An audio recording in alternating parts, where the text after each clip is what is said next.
did you think, I need to pack this in? Never. Why not? I don't ever give up. I'd have to be dead or completely incapacitated. Now is the time to take risk. You don't have kids. As you get older, your obligations increase. And once you have a family, you start taking risk not just for yourself, but for your family as well. It gets much harder to do things that might not work out.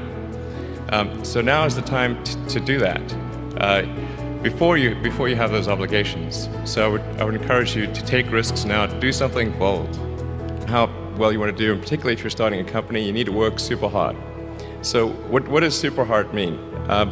Well, when my brother and I were starting our first company, instead of getting an apartment, we just rented a small office and we slept on the couch. And we showered at the YMCA, and we're so hot up we had one computer, so the website was up during the day, and I was coding at night, 7 days a week, all the time. And I sort of briefly had a girlfriend in that period, and in order to be with me, she had to sleep in the office. So work hard, like every waking hour. That's the thing I would say particularly if you're starting a company. And I mean, if you do simple math, say like, okay, if somebody else is working 50 hours and you're working 100, you'll get twice as much done in the course of a year as the other company. What you do, whatever area that you get into, given that even if you're the best, there's always a chance of failure. So I think it's important that you really like whatever you're doing. If you don't like it, life is too short. If you like what you're doing, you think about it even when you're not working.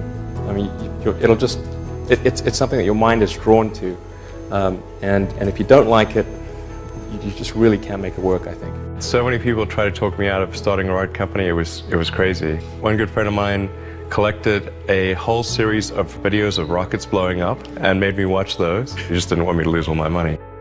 We're doing these things that seem unlikely to succeed, and we've been fortunate, and at least thus far they have succeeded. Make sure that whatever you're doing is a great product or service. It has to be really great. And I go back to what I was saying earlier, where if you're a new company, I mean, unless it's like some new industry or new market that, if it's an untapped market, then you have more ability to, the standard is lower for your product or service. But if you're entering anything where there's an existing marketplace against large entrenched competitors, then your product or service needs to be much better than theirs. It can't be a little bit better, because then you put yourself in the shoes of the consumer and they say, why would you buy it as a consumer? You're always going to buy the trusted brand unless there's a big difference. So a lot of times, entrepreneur will come up with something which is only slightly better. And it can't just be slightly better. It's got to be a lot better. When I interview someone to work at the companies, would be to ask them to tell me about the problems that they worked on and how they solved them. And if someone was really the person that solved it, they'll be able to answer multiple levels. They'll be able to go down to the brass tacks. And if they weren't, they'll get stuck.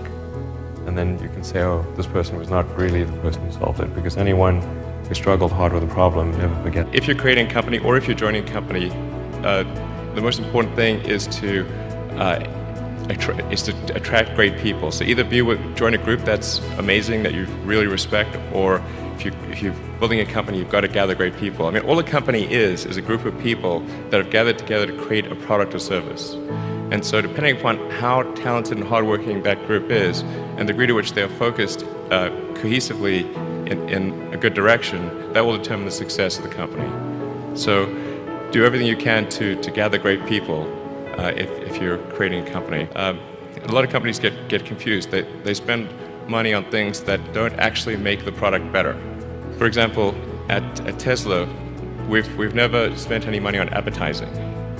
We put all of the money into R&D and manufacturing and design to try to make the car as good as possible. I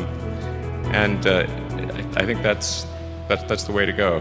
For any given company, just can keep thinking about, are these efforts that people are expending, are they resulting in a better product or service? And if they're not, stop those efforts.